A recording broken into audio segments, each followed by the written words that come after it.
ജമ്മു കാശ്മീരിലെ ശ്രീനഗറിൽ ദാൽ തടാകത്തിന്റെ വടക്കേ തീരത്ത് സ്ഥിതി ചെയ്യുന്ന അതിവിശുദ്ധമായ ആരാധനാലയമാണ് ഹസ്രത്ത് ബാൽ മസ്ജിദ്. ഇതിന് മറ്റ് രണ്ട് പേരുകളുണ്ട്, ദർഗാ ഷെരീഫ് എന്നും ആസാറെ ഷെരീഫ് എന്നും. പ്രവാചകൻ മുഹമ്മദ് നബിയുടേതെന്ന് വിശ്വസിക്കപ്പെടുന്ന വിശുദ്ധ കേശം സൂക്ഷിച്ചിരിക്കുന്നതിനാലാണ് ഈ പേരുകളിൽ അറിയപ്പെടുന്നത്. 17-ാം നൂറ്റാണ്ടിൽ മുഗൾ ചക്രവർത്തി ഷാജഹാന്റെ കാലത്ത് നിർമ്മിച്ച ഈ സ്ഥലം പിന്നീട് ഔറംഗസീബിന്റെ ഭരണകാലത്താണ് വിശുദ്ധ കേശം ഇവിടെ എത്തിച്ചതോടെ പ്രശസ്തമായത്. വെളുത്ത മാർബിളിൽ നിർമ്മിച്ച മനോഹരമായ ഈ മസ്ജിദ് മുഗൾ പേർഷ്യൻ ശൈലികളുടെ സംയോജനമാണ്. ഈ മസ്ജിദിന് ഒരു പ്രത്യേകതയുണ്ട് കേട്ടോ. ശ്രീനഗറിലെ ഏക താഴികക്കുടമുള്ള മസ്ജിദാണിത്. കാശ്മീരിലെ ഏറ്റവും വിശുദ്ധമായ ഇസ്ലാമിക കേന്ദ്രമായി കണക്കാക്കപ്പെടുന്ന ഇവിടെ വിശുദ്ധ ദിനങ്ങളിൽ തിരുശേഷിപ്പ് പൊതുദർശനത്തിന് വെക്കാറുണ്ട്. പള്ളിയുടെ പുറത്തേക്ക് ഇറങ്ങിയപ്പോൾ ഒത്തിരി പ്രാവുകളെ കാണാൻ കഴിഞ്ഞു.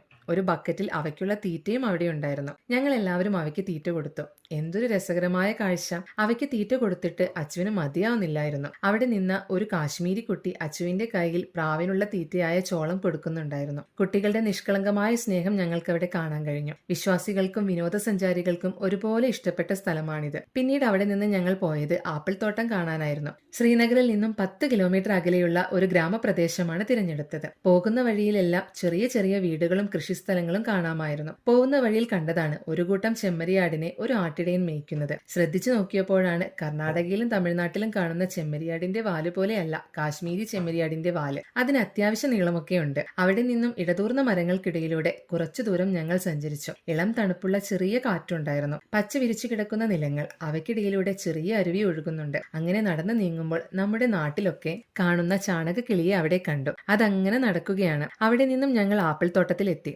ആപ്പിൾ മരങ്ങൾ മാത്രം നിറഞ്ഞൊരു തോട്ടം. മരങ്ങൾക്ക് അധികം ഉയരമൊന്നുമില്ല കേട്ടോ. ഇപ്പോൾ ആപ്പിൾ ഉണ്ടാവുന്ന സീസൺ അല്ല.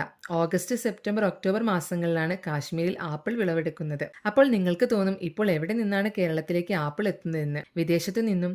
അതുപോലെ വിളവെടുപ്പ് സമയത്ത് പറിച്ചു വെക്കുന്ന പാകമായ ആപ്പിളുകൾ കോൾഡ് സ്റ്റോറേജ് യൂണിറ്റുകളിൽ സൂക്ഷിച്ചു വെക്കാറുണ്ട്. ഒരുപാട് തോട്ടമുള്ളവർ കരണ്ടിൽ പ്രവർത്തിക്കുന്ന സ്റ്റോറേജ് യൂണിറ്റ് ഉപയോഗിക്കുന്നു. എന്നാൽ സാധാരണക്കാരായ കർഷകർ പ്രകൃതിയിൽ തന്നെ ചെറിയ ഗുഹ പോലെ മണ്ണെടുത്തു മാറ്റി മരക്കഷ്ണങ്ങളും ഉണക്ക കമ്പുകളും അടുക്കി അതിന് നല്ലൊരു വാതിലും പിടിപ്പിച്ചാണ് ആപ്പിളുകൾ സൂക്ഷിച്ചു വെക്കാറുള്ളത്.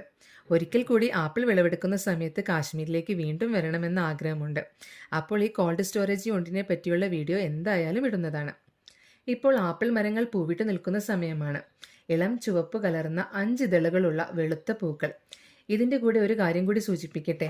ഈ സമയത്താണ് കാശ്മീരിലെ തേൻ ശേഖരണം നടക്കുന്നത്. ആപ്പിൾ തോട്ടങ്ങൾ പൂക്കുന്ന കാലത്ത് പ്രത്യേകമായി തന്നെ തേൻ ശേഖരണം നടത്താറുണ്ട്. അതിന് തേനീച്ചക്കൂടുകൾ ആപ്പിൾ തോട്ടങ്ങളിൽ സ്ഥാപിക്കുന്നു. വളരെ ഔഷധ മൂല്യവും വിലയും കൂടുതലാണ് ഈ തേനിന്. അവിടെ നിന്നും ഞങ്ങൾ തിരിച്ച് യാത്ര തുടർന്നു. വഴിയിൽ കണ്ട കടുകുപാടത്തിനരികിൽ വാഹനം നിർത്തി ഫോട്ടോ എടുത്തു. എന്തൊക്കെയോ സങ്കടം ബാക്കി. കാരണം ചോദിച്ചാൽ തിരിച്ച് നാട്ടിലേക്ക് വരാനുള്ള സമയമായിരിക്കുന്നു. ഇനിയും ഒരുപാട് കാഴ്ചകൾ കാശ്മീരിൽ കണ്ടു തീർക്കാനുണ്ട്. വീണ്ടും വരുമെന്ന് ഉറപ്പിച്ചുകൊണ്ട് അവിടെ നിന്നും യാത്ര തുടർന്നു. ശ്രീനഗറിൽ നിന്നും നേരെ ജമ്മുവിലേക്ക്. വരുന്ന വഴിയിൽ ഒരുപാട് കാഴ്ചകളുണ്ട്. കാഴ്ചകൾ കണ്ടുകൊണ്ടേയിരുന്നു. ക്യാമറയിൽ പകർത്താൻ ഒരു മൂഡ് തോന്നിയില്ല. മനസ്സിനൊരു ശൂന്യത. ആകാശത്തേക്ക് നോക്കിയപ്പോൾ ചെമ്മരിയാടിൻ കൂട്ടങ്ങളെപ്പോലെ വെള്ളി മേഘങ്ങൾ പരന്നു കിടക്കുന്നു. അതിനിടയിലൂടെ സൂര്യന്റെ നേർത്ത രശ്മികൾ ഞങ്ങളോട് സംവദിക്കുന്നത് പോലെ തോന്നി. വീണ്ടും കാശ്മീരിൽ നിന്നും നമുക്ക് കാണാമെന്ന് പറഞ്ഞ് യാത്ര തുടർന്നു. അങ്ങനെ ഞങ്ങൾ ജമ്മുതാവി റെയിൽവേ സ്റ്റേഷനിൽ എത്തി. ജമ്മുതാവിയിൽ നിന്നും ട്രെയിൻ യാത്ര ആരംഭിച്ചു.